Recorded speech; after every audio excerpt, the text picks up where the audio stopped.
Guys, যারা যারা আমার ভিডিওটি দেখছেন প্লিজ একটি সাবস্ক্রাইব এবং একটি লাইক দিয়ে আমার পাশে থাকবেন। আপনারা পাশে থাকলেই আমি সামনের দিকে এগিয়ে যেতে পারবো। আপনারা পাশে না থাকলে আমি কখনোই সামনের দিকে এগিয়ে যেতে পারবো না। তাই প্লিজ সবাই আমার পাশে থাকবেন। এবং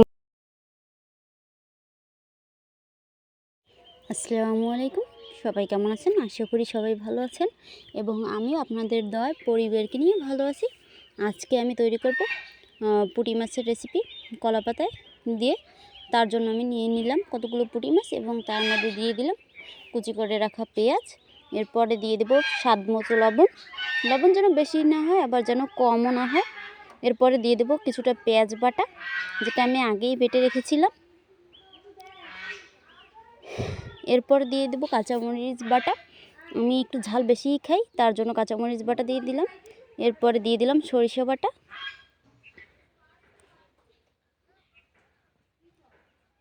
দিয়ে দিচ্ছি একটু রসুন বাটা। রসুনটা না দিলেও হয়, আবার দিলে ভালো হয়। এরপরে দিয়ে দিলাম কিছুটা পরিমাণ জিরা গুঁড়া। এরপরে ভালোভাবে মাখিয়ে নিব। আপনারা চাইলে আপনারাও দিতে পারেন, অন্য কোনো আইটেম অ্যাড করতে পারেন। অনেকে আলু কুচি করে দেয়, আবার দেয় না। আপনারা এই রেসিপিটি ফলো করে তৈরি করে দেখতে পারেন। সত্যি বলছি, অনেক সুস্বাদু হবে। এরপরে দিয়ে দেব মরিচের গুঁড়া কিছুটা। আমি যেহেতু ঝাল বেশি খাই তাই একটু ঝাল বেশি দিব। এরপরে সবগুলো আবার একসাথে মাখিয়ে নিব।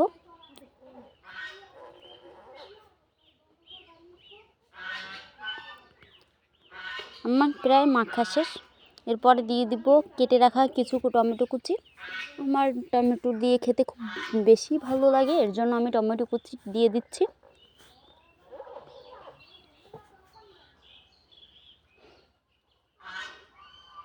এরপরে দিয়ে দিব তেল দিয়ে আবার ভালোভাবে মাখিয়ে নেব। আপনারা যারা আমার ভিডিওটি দেখছেন তারা অবশ্যই আমার চ্যানেলটাকে সাবস্ক্রাইব করে একটি লাইক দিয়ে আমার পাশে থাকবেন। আপনারা পাশে না থাকলে আমি সামনের দিকে এগিয়ে যেতে পারবো না। তাই দয়া করে আপনারা সবাই একটি লাইক এবং একটি সাবস্ক্রাইব দিয়ে আমার পাশে থাকবেন।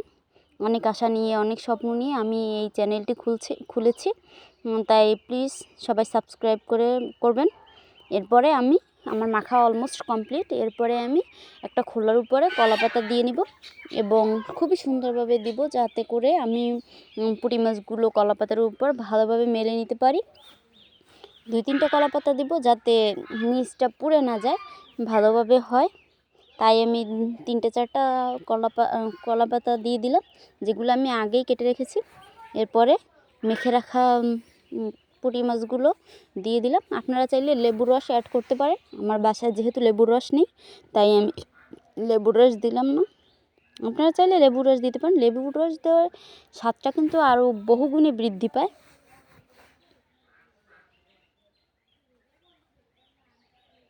আমার মাখা শেষ, কলা পাতা দেওয়া শেষ। এরপরে আমি পুঁটি মাছগুলোকে আবার অন্য একটা কলার পাতা দিয়ে ঢেকে নেব, যাতে এগুলো না দেখায় এবং খুবই সুন্দরভাবে রান্না শেষ হয়। ঢেকে নিচ্ছি।